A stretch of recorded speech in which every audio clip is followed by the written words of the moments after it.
Well, hello, YouTube friends. 125 Rods here. Coming at you there.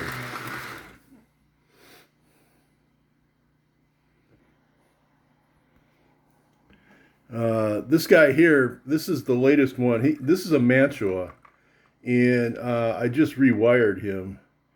So resoldered his wires inside and redid his connections there, hooked him back up. He's missing one of these wheel cover things, but other than that, I like those particular old Mantuas. They just got the two-wheel drive motor, right? Basically, I think the motor's here, this end, and then this is just a feeder for the track, pretty much, right? That set of wheels. So we'll put you on hold here, guys, and show you what we're up to. Okay, so this week we are doing trains, and so that's what we've been working on there. And I'll try to slide in what I got for Wednesday in a little bit here. I've just been taking my time trying to button up some loose ends that I had, odds and ends with the train track here. But first I want to get into a question one of my viewers had, and maybe I can bring it down. I'll look at it here.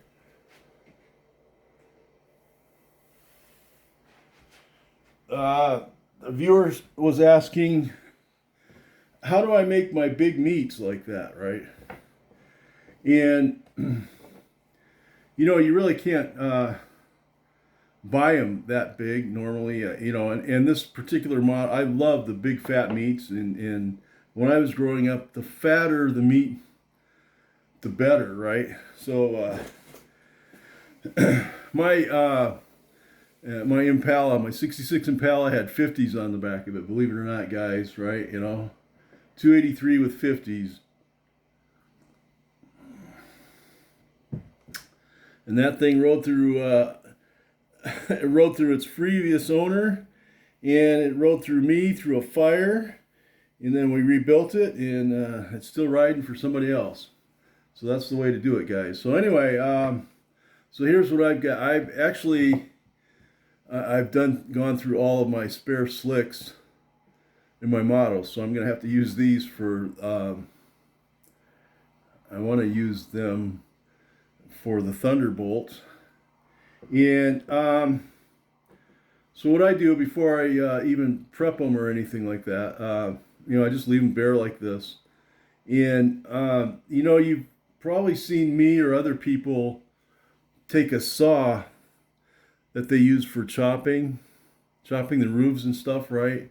So that's what I have like actually I use a regular miter saw, a huge big miter saw. Actually hand saw myself, but so what you do is you basically you try to save as much of the meat on the tire as you can, and you just want to cut off the end of it so that you lose this round part, right? And if you wanted to, I suppose you could just sand it flat or smooth on one side if you wanted to, if you have one of those sander machines there. And then what I use is what I enjoy using is the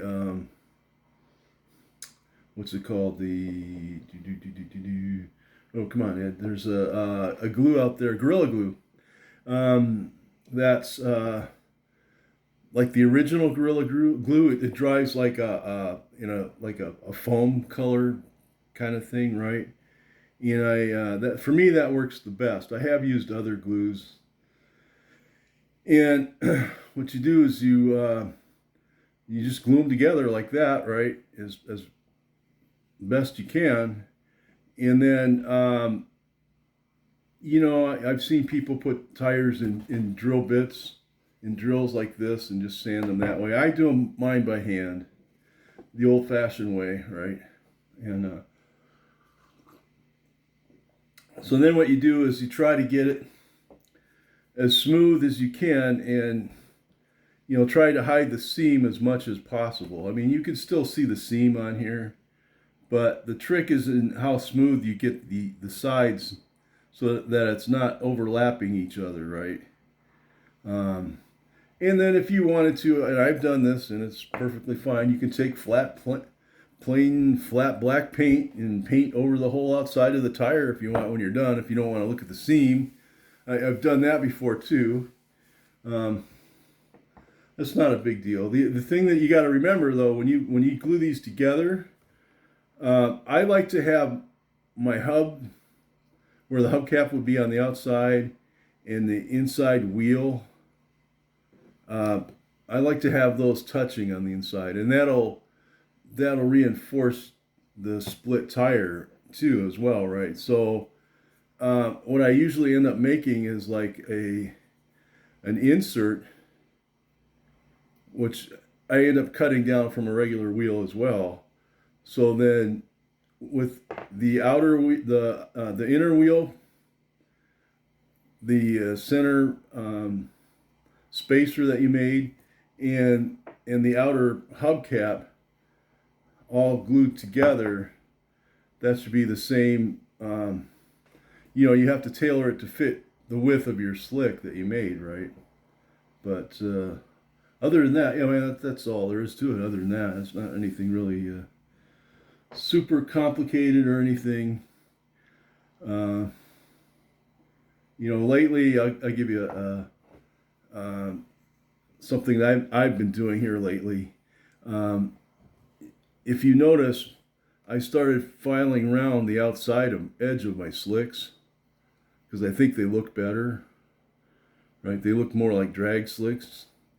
So I've been taking that edge off a little bit, right? Makes them look a little better there. That's just me, guys. Anyway, so that's that. I've got my coffee. Sip slow and carry on is what my coffee says. And I'll show you guys what I've been up to here. Let's see. So we'll take a quick tour of the track here and I'll show you.